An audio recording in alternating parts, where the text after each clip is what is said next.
नमस्कार दोस्तों, स्वागत है आपका कहानियाँ और कविताएं चैनल में। आज की कहानी है जब बेटे ने माँ को भिखारी कहकर धक्के मार भगाया तो एक अनजान फरिश्ते ने की उसकी मदद। पर जब बेटे ने उसे देखा तो वह दंग रह गया, क्योंकि वह कोई और नहीं, उसका अपना। चेहरे पे परेशानी, डर और घबराहट के भाव लिए लीलावती जी अपने बेटे के दफ्तर के बाहर बैठे हुए उसके आने का इंतजार कर रही थी। उनकी बूढ़ी आंखें लगातार बस रास्ते को देख रही थी। जैसे ही किसी गाड़ी की आवाज़ आती, वैसे ही लीलावती जी मुड़कर देखने लगती, इस आस में कि शायद उनका बेटा आया है। घंटों बीत गए। बेचारी वहीं बैठी बैठी उसका इंतजार कर रही थी। एक जगह बैठे बैठे उनके घुटनों ने भी जवाब दे दिया था। उनकी दशा को देखते हुए वहाँ पर जो गार्ड था उसे उन पर तरस आ गया और उसने उन्हें बैठने के लिए अपनी कुर्सी दे दी। माँ जी, आप यहाँ बैठ जाइए। वैसे आपका बेटा यहाँ काम करता है क्या? लीलावती जी से उस गार्ड ने पूछा।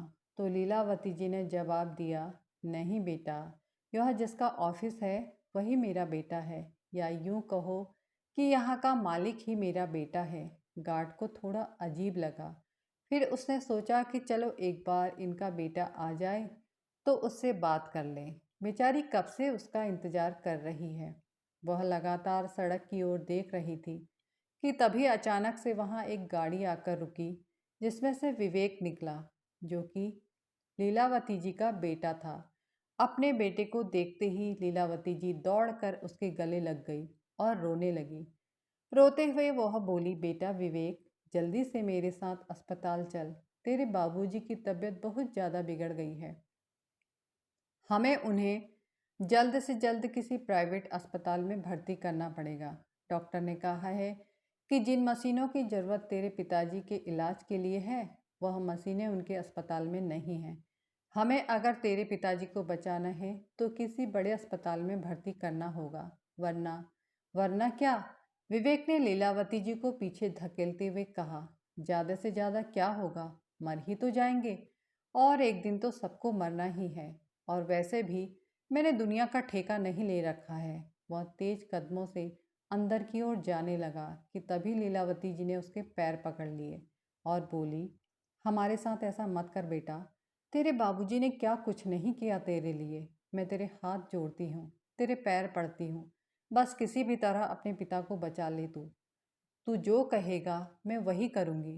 विवेक ने तेज झटके के साथ अपना पैर छुड़ाया और बोला, सिक्योरिटी, सिक्योरिटी। कहाँ मर गए सबके सब, दिखाई नहीं देता? यह बुढ़िया कब से मेरे पीछे पड़ी है? मैंने तुम लोगों को क्या यहाँ मुंह दिखाने के लिए रखा है? फ्री की तनख्वाह लेते हो? जो इतना भी होश नहीं है, कोई भी ऐरा गैरा मुंह उठाए चला आता है। जाने कैसे कैसे भिखारी यहाँ चले आते हैं। कोई काम धाम तो है नहीं, मुंह उठाकर बस चल दिए। 2 पैसे यहाँ मांगे, 2 पैसे वहाँ मांगे। कोई भगाओ इसे यहाँ से। विवेक अपने ऑफिस के अंदर चला गया। विवेक तो यह सब बातें कहकर अंदर चला गया, लेकिन लीलावती जी अपने बेटे को एकटक देखती रह गई। उन्हें विश्वास ही नहीं हो रहा था कि यह उन्हीं का बेटा है, जो आज उन्हें ना जाने क्या क्या कहकर चला गया।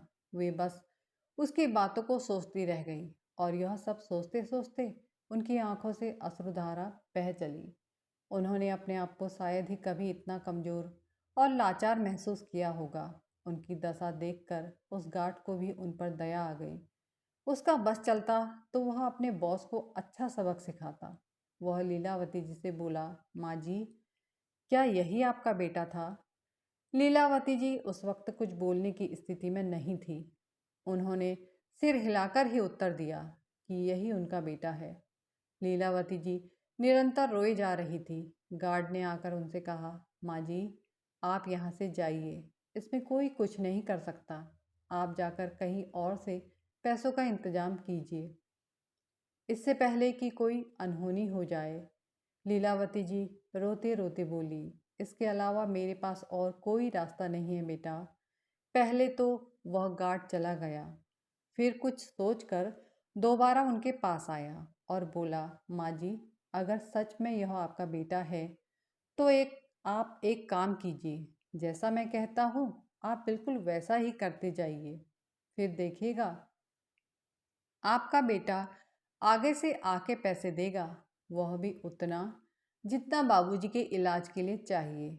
उसकी बात सुनकर लीलावती जी भी तैयार हो गई और कहने लगी, ठीक है बेटा, मैं अपने पति को बचाने के लिए कुछ बिल्कुल वैसा ही करूँगी जैसा तुम कहोगे।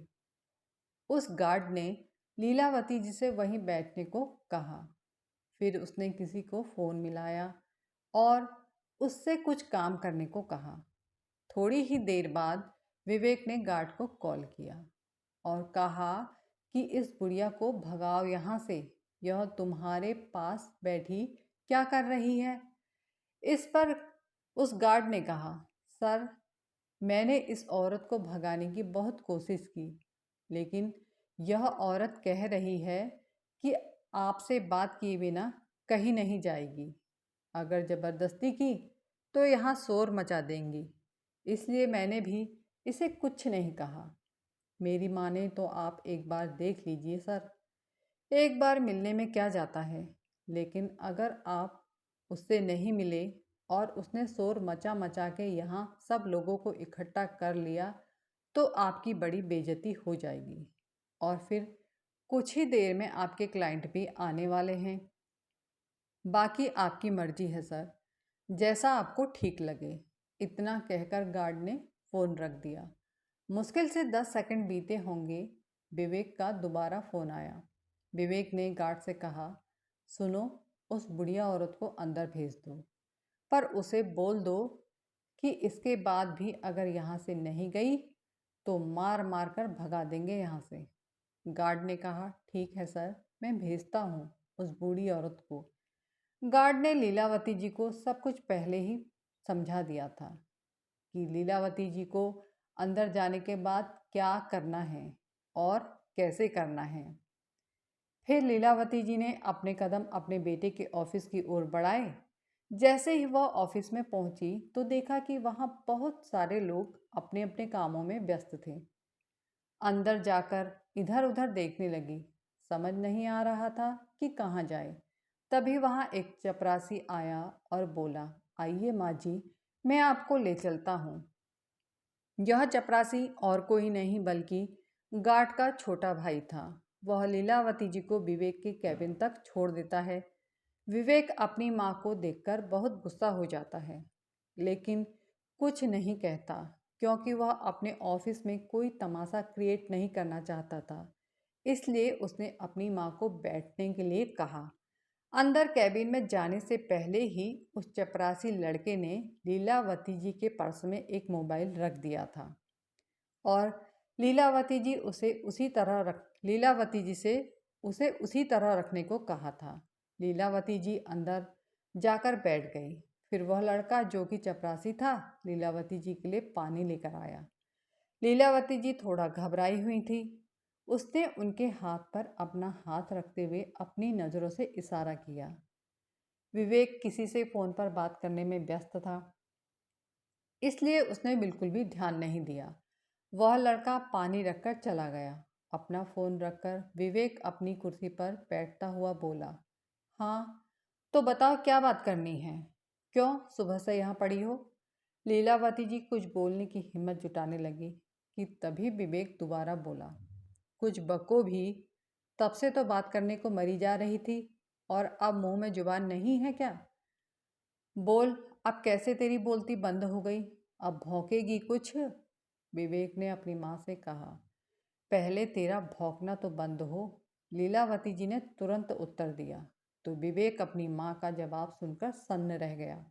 और होता भी क्यों ना, जिसकी माँ कभी अपने बेटे के सामने बोलने की हिम्मत नहीं जुटा पाई थी, आज वही माँ अपने बेटे के सामने इतना बोल रही थी। और इसका कारण था उसके बेटे और बहू द्वारा किया गया वह घटिया बर्ताव, जिसके कारण आज एक माँ अपने बेटे के विरुद्ध होने को मजबूर थी। इतना कहने के बाद अब लीलावती जी रुकी नहीं, बल्कि आज उन्होंने अपने बेटे को खूब सबक सिखाया। इसके बाद वह बोली, क्यों, बस भौंक लिया तू? जितना तुझे भौंकना था अब मेरी सुन।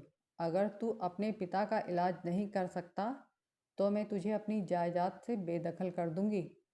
अब मर्जी तेरी है, या तो तू अपने पिता का इलाज करवा या फिर जायदाद से अलग हो जा। फिर कभी कोशिश मत करना मेरे घर में पैर रखने की। इतना सुनना था कि उनका बेटा जोर जोर से हंसते हुए बोला, अच्छा तो तुम मुझे अपनी प्रॉपर्टी से बेदखल करोगी?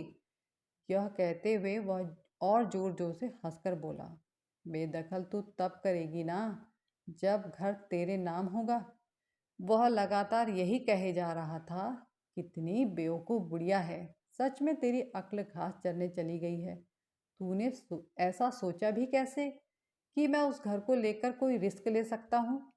और मुझे यह अच्छे से पता था कि अगर मैं यह सब अपना नहीं बनाऊंगा तो एक ना एक दिन तू मुझे बेदखल करने की धमकी जरूर देगी। तू यह सब क्या बकवास कर रहा है? लीलावती जी ने चौंकते हुए कहा, यह प्रॉपर्टी मेरी है। यह प्रॉपर्टी तेरी थी, लेकिन अब यह मेरी प्रॉपर्टी है बुढ़िया, जिस पर मेरा अधिकार है। क्यों सुनकर धक्का लगाना?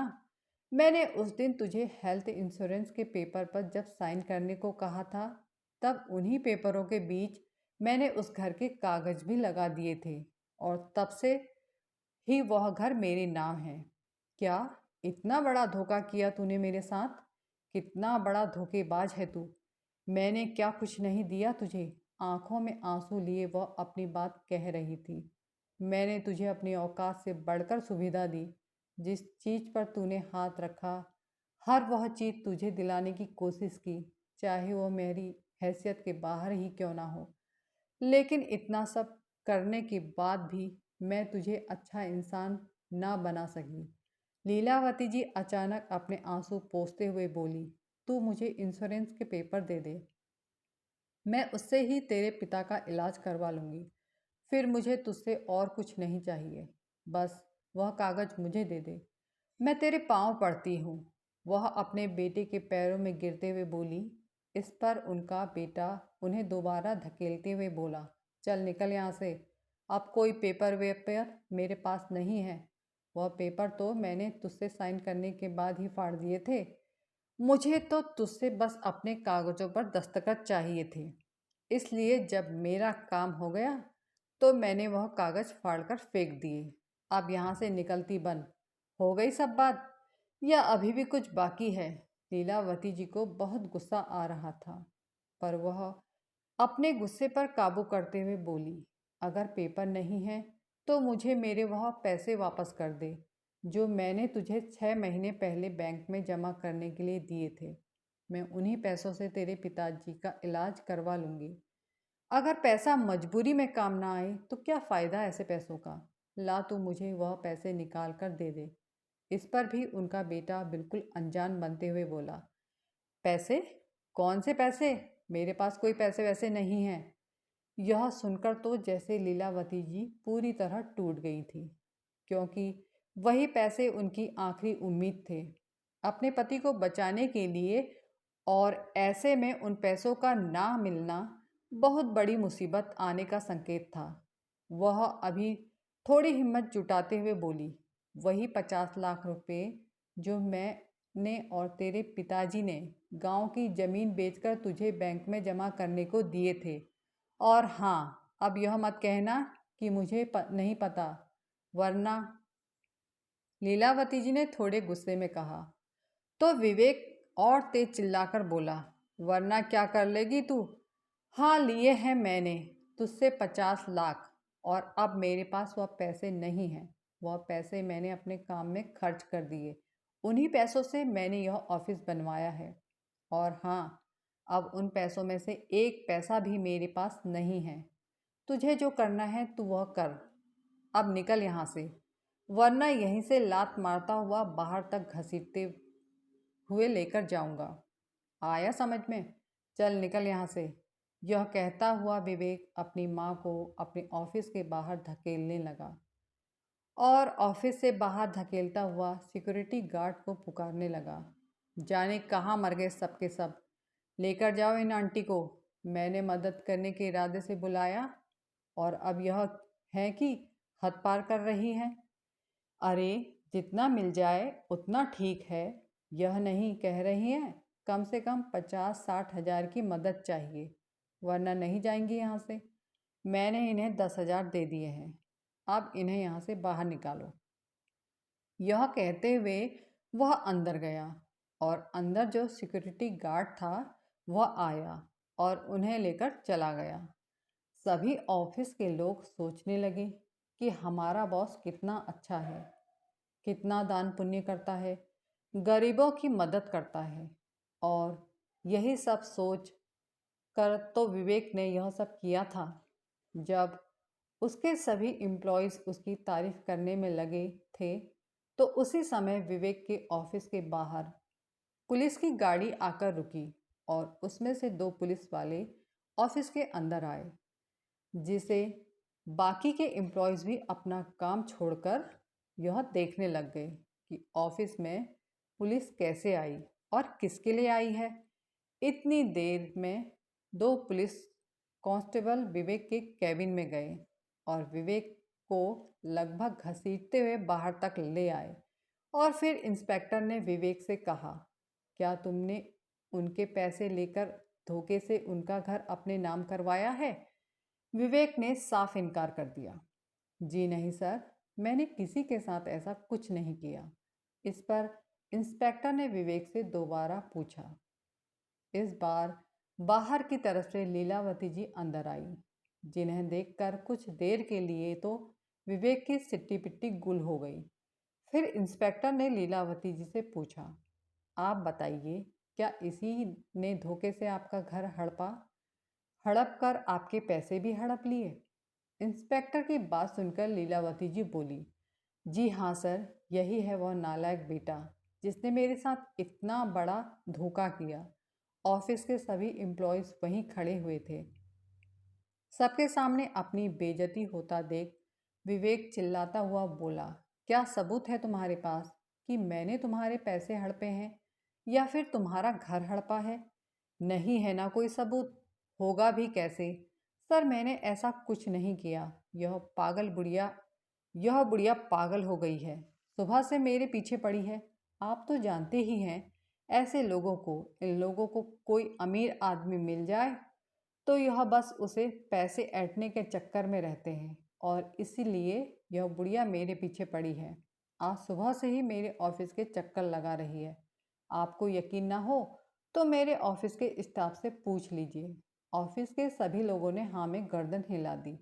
सर, यह औरत मुझ पर झूठा इल्ज़ाम लगा रही है, विवेक ने अपनी सफाई देते हुए कहा। इतनी ही देर में ऑफिस ग्रुप में किसी ने वीडियो शेयर की, जिसमें विवेक ने अपने मुंह से सारी बातें कबूल की थी और वह वीडियो किसी और ने नहीं बल्कि विवेक के गार्ड ने भेजा था। और उस वीडियो को बनाने में गार्ड के दोनों भाइयों ने मदद की थी। इन दोनों की मदद से लीलावती जी यह वीडियो बनाने में सफल हुई, जिसमें विवेक ने अपने सारे गुनाह कबूल किए थे। दरअसल जब वह गार्ड लीलावती जी को अंदर छोड़ने गया था, उससे पहले उसने उनके पर्स में फ़ोन रख दिया था, जिसका कैमरा उसने इस तरह से सेट किया था कि विवेक को शक भी ना नहीं हुआ और लीलावती जी उससे जो भी बात कर रही थी वह सब बातें रिकॉर्ड होती जा रही थी। विवेक की यह वीडियो अब ऑफिस के हर एक व्यक्ति के फ़ोन में पहुंच चुकी थी। वही वीडियो इंस्पेक्टर को दिखाते हुए लीलावती जी बोली, सर, यह रहा सबूत कि इस लड़के ने मेरे साथ धोखा किया है या नहीं। मैं आपके हाथ जोड़ती हूँ सर, मुझे किसी भी तरह मेरे पैसे वापस दिलवा दीजिए। मेरे पति अस्पताल में भर्ती हैं, इसलिए मुझे उन पैसों की बहुत ज़रूरत है। मेहरबानी करके आप इस आदमी से कहिए कि वह मेरे पैसे आज के ही आज लौटा दे। मैं अपना केस वापस लेने को तैयार हूँ, वरना आप इसे अभी पुलिस स्टेशन लेकर जाइए। इंस्पेक्टर ने जब वह पूरा वीडियो देखा तो इंस्पेक्टर भी गुस्से से आग बबूला हो गया और विवेक को थप्पड़ लगाते हुए बोला, हरामखोर, तेरे जैसे धोखेबाज बेटा मैंने अब तक सिर्फ फिल्मों में ही देखा था, लेकिन सच में तेरे जैसे धोखेबाज बेटे भी होते हैं, यह आज हकीकत में देख रहा हूँ। नालायक, आज चल तू थाने, देख तेरा क्या हाल करता हूँ। छोड़ूंगा नहीं तुझे। तुझ जैसे धोखेबाजों की वजह से ही आजकल की औलादें अपने माता पिता को कुछ नहीं समझती। जैसा देखते हैं वैसा ही सीखते हैं। नहीं नहीं सर, मुझे माफ़ कर दीजिए, मुझसे गलती हो गई। हाथ जोड़ता हुआ विवेक इंस्पेक्टर के सामने गिड़गिड़ाता हुआ बोला, मैं अपनी गलती मानता हूँ और मैं अपनी माँ के सारे पैसे देने के लिए भी तैयार हूँ, लेकिन मुझे थोड़ा समय चाहिए। सर, मेरी कंपनी इस वक्त घाटे में चल रही है और मैंने अभी अभी नया ऑफिस शुरू किया है। ऐसे में 50 लाख रुपए का एक साथ इंतजाम कर पाना मुश्किल है। आप मुझे थोड़ा समय दीजिए, मैं माँ को उनके पैसे लौटा दूंगा। इंस्पेक्टर ने लीलावती जी की ओर देखा। लीलावती जी बोली, नहीं सर, मेरे पति के पास इतना समय नहीं है। मुझे आप अभी के अभी पैसे दिलवाइए, कैसे भी करके, वरना मैं इसे जिंदा नहीं छोड़ूंगी। अगर मेरे पति को कुछ हो गया तो।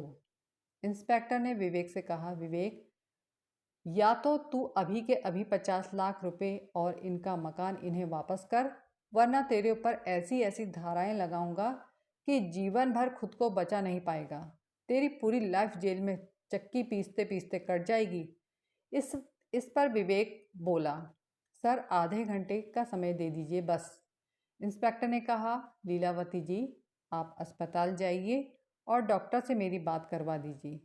आधे घंटे बाद विवेक अस्पताल में 50 लाख रुपए लेकर आएगा और आपके घर के कागज भी, है ना विवेक? हाँ सर, हाँ, बिल्कुल आधे घंटे में मैं वहाँ पहुँच जाऊँगा। आप बस थोड़ा समय दीजिए मुझे। लीलावती जी अस्पताल चली गई और डॉक्टर से इंस्पेक्टर की बात करवा दी। इंस्पेक्टर की बात सुनकर डॉक्टर ने भी उनके पति को बड़े अस्पताल में रेफर कर दिया और वह वहां पहुंचे उससे पहले ही विवेक वहां पहुंच चुका था।